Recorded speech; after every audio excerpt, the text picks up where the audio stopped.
আসসালামু আলাইকুম রহমতুল্লাহ বারাকাত। দুপুরের খাবার আমার তো দুপুরের খাবার সকালের খাবার খেতে দিতে আমার 1টা বাজছে। সকালে কত রাত্রে ঘুমই হয় না। নাস্তা খেয়ে গেলাম বাজারে। ও আল্লাহু আকবার, কাদা কাদায় যেন মাখামাখি।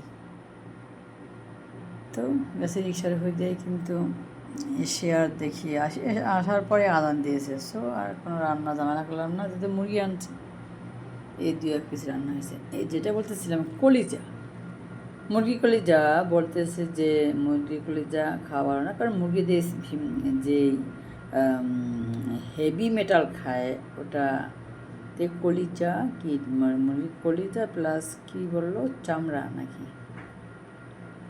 হ্যাঁ এটা তো বললো, এটা নাকি খাওয়া। আমি ভাবি যে হেভি মেটাল যেহেতু সেটা ডাইজেস্ট হয় না, তাহলে কিডনিতে। আর তাছাড়া তো এই কলিজা তো 1 কেজি না, একটা তাকে ফলাই দেবো, তাই সেভাবে খাওয়া যায় নর্মালি কোনো এই আর কি।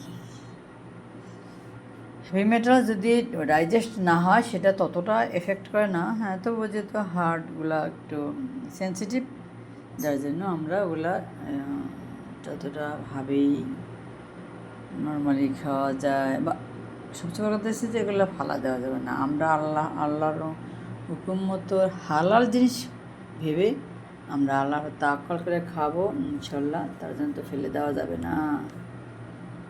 তাই কি আমি দেখেছি অনেক ভিডিওতে বলছে যে মানে হেভি মেটাল মধ্যে ডাইজেশন, তার জন্য এইসব কিডনি বা চামড়া এসব খাওয়া যাবে না। তার জন্য বললাম ভালো থেকো, আল্লাহ হাফিজ।